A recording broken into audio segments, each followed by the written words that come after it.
দেখতে পাচ্ছেন আমি এখন রয়েছি ঢাকা রমনা রমনা এলাকার ইঞ্জিনিয়ার ইনস্টিটিউট মিলনায়তনে এবং এখানে ইসলামিক ঐক্য আন্দোলন মজলিসে আলেম জাতীয় কাউন্সিল মজলিসে আম জাতীয় কাউন্সিল এর ব্যানারে কিন্তু একটা সম্মেলন কার্যক্রম পরিচালনা করছেন। আজকে সকাল থেকে কিন্তু সম্মেলনটি শুরু হয়েছে এবং দেশের বিভিন্ন এলাকা থেকে কিন্তু আসলে এই সম্মেলনে যারা রয়েছেন, যারা কর্মী রয়েছেন তারা কিন্তু এই সম্মেলনে জড়ো হয়েছেন। এছাড়াও আমরা যদি একটু ভিতরে যাওয়ার চেষ্টা করি, ভিতরে কিন্তু এই সম্মেলনকে ঘিরে কিন্তু বেশ কিছু আমরা দেখতে পাচ্ছি ভিতরে দোকান, মানে বই বেচা কিনা চলছে এবং এইগুলো সব ইসলামিক বই এবং আমরা কথা বলে যেটা জানতে পেরেছি এই বইগুলো কিন্তু আসলে 50% ডিসকাউন্ট অর্থাৎ অর্ধেক দামে কিন্তু বিক্রি করা হচ্ছে এবং এগুলো হচ্ছে এই সম্মেলনকে কেন্দ্র করেই কিন্তু এই বইগুলো আসলে বিক্রি করা হচ্ছে। আমরা যদি একটু আপনাদেরকে দেখানোর চেষ্টা করি যে কী বই আসলে এখানে আছে, তাহলে একটু আমরা আপনাদের দেখানোর চেষ্টা করছি। এই বইগুলো কিন্তু আমরা তাদের সাথে কথা বলে যেটা জানতে পেরেছি যে আসলে 50% ডিসকাউন্টে এই বইগুলো তারা বিক্রি করছে। আমরা যদি একজন বিক্রেতার সাথে একটু কথা বলার চেষ্টা করি, ভাই আজকে এই সম্মেলনকে কেন্দ্র করেই কি আপনাদের এই বই বিক্রির যে ইয়েটা আপনারা এই বইগুলো 50% ডিসকাউন্টে বিক্রি করা হচ্ছে, এটা কি এই সম্মেলনকে ঘিরেই? আচ্ছা, এই সম্মেলন সম্পর্কে একটু আমাকে বলবেন। সম্মেলন তো এটা আমরা প্রতি বছরই হয় আর কি। এটা হচ্ছে সুরা আর কি, সুরা কেন্দ্রিক আর কি সম্মেলন আর কি। তো আগে একটা করেছিলাম কিন্তু তো বন্ধ করে দেওয়া হয়েছিল, কিন্তু এবার আর কি আমরা সেটা করতে পারছি। ধন্যবাদ। তো যেমনটি আপনাদেরকে আমরা বলেছিলাম যে এখানে আসলে বই বিক্রির একটা কার্যক্রম পরিচালনা করা হচ্ছে। আমরা যদি একটু ভিতরে গিয়ে দেখার চেষ্টা করি যে আসলে সম্মেলনটি কীভাবে তারা কি পরিচালনা করছেন, আমরা একটু ভিতরে গিয়ে দেখার চেষ্টা করব। যেটা বলেছিলাম যে এখানে দেশের বিভিন্ন জায়গা থেকে কিন্তু মুসল্লিরা এসেছেন এবং তারা এই সম্মেলনটি সফল করার জন্য বিভিন্ন জায়গা থেকে নেতাকর্মী বা মুসল্লিরা কিন্তু এসেছেন এবং সম্মেলনটি করে তুলছেন।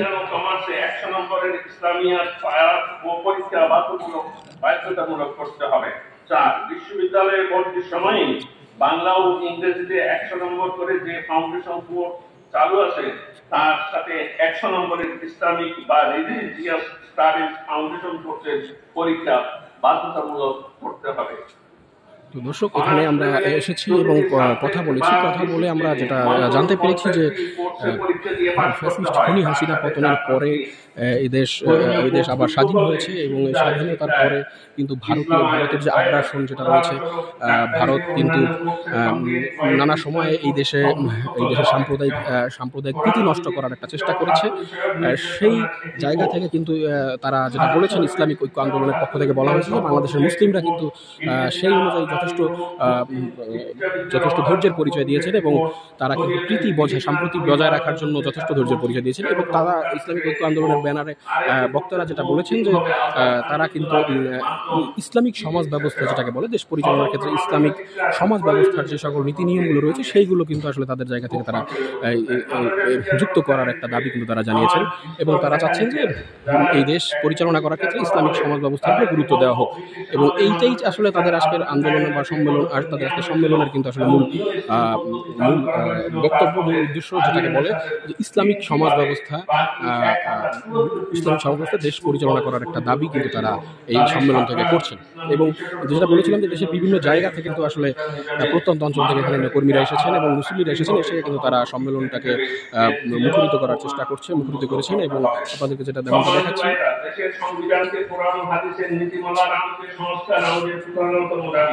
সংস্কার কমিশনকে বৃহত্তর জনগোষ্ঠীর বিশ্বাস ও মূল্যবোধের প্রতি শ্রদ্ধা রেখে ন্যায় ইনসাফ প্রতিষ্ঠার পথ প্রচারের সংবিধান সংস্কারের পদক্ষেপ নেওয়ার আহ্বান জানাচ্ছি। প্রচলিত বিচার ব্যবস্থায় সঠিকভাবে পর্যালোচনা করে দেখতে হবে এর শতকরা কতভাগ সরাসরি ইসলাম বিরোধী, কতভাগ সামান্য সংস্কার করলে ইসলামী শরিয়ার উপযোগী হবে। মুসলিম পারিবারিক আইন তো আগে থেকেই চালু আছে, এখন আল্লাহর পক্ষ হতে নির্ধারিত সুনির্দিষ্ট শাস্তি, দণ্ডবিধি প্রয়োগ এবং বাকি তাজিরাত বা শাস্তিমূলক ব্যবস্থা সংসদ ও সুপ্রিম জুডিশিয়াল কাউন্সিল দ্বারা প্রণয়ন করলে সহজে ইসলামী বিচার ব্যবস্থা চালু করা সম্ভব হবে। কারণ মুসলিম আমাদের বিচার ব্যবস্থার কাঠামো এখনো আমাদের দেশে বহাল আছে।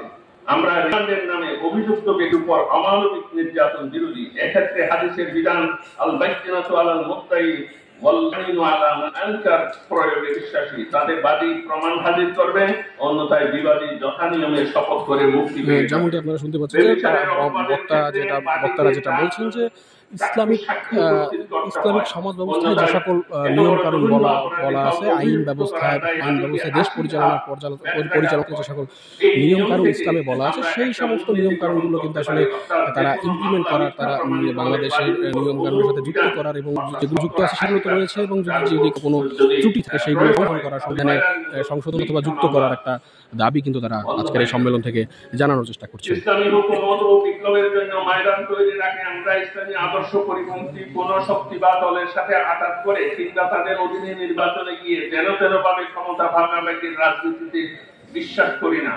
তাদের প্রতিষ্ঠিত ক্ষমতাসীনরাই তাদের অন্যায় অপকর্মের পক্ষে বৈধতা পেয়ে যায়। এবার এই ছাত্র জনতার গণ অভ্যুত্থানের মতো ইসলামী বিপ্লব সাধিত হওয়া বা রাষ্ট্র ব্যবস্থা ইসলামী দলে স্বীকৃতি পাওয়ার পরেই আমরা নির্বাচনের কথা ভাবতে পারবো। বাংলাদেশের নির্বাচন ব্যবস্থায় তত্ত্বাবধায়ক সরকার ব্যবস্থা প্রবর্তনের পেছনেও এ ধরনের সতর্কতা ও আশঙ্কা বিরাজ করছে। তবে আমাদের দাবি অভিনব কিছু নয়। যেমনটা বলেছিলাম যে দেশের বিভিন্ন জায়গা থেকে কিন্তু আসলে নেতাকর্মীরা এখানে এসে এবং একে একে তারা তাদের বক্তব্যের মাধ্যমে তাদের মতামত প্রকাশ কিন্তু করছেন, এবং তারা যেটা বলছেন বরাবরই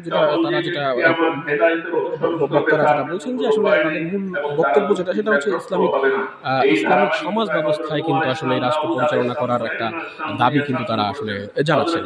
দর্শক, এই ছিল আজকের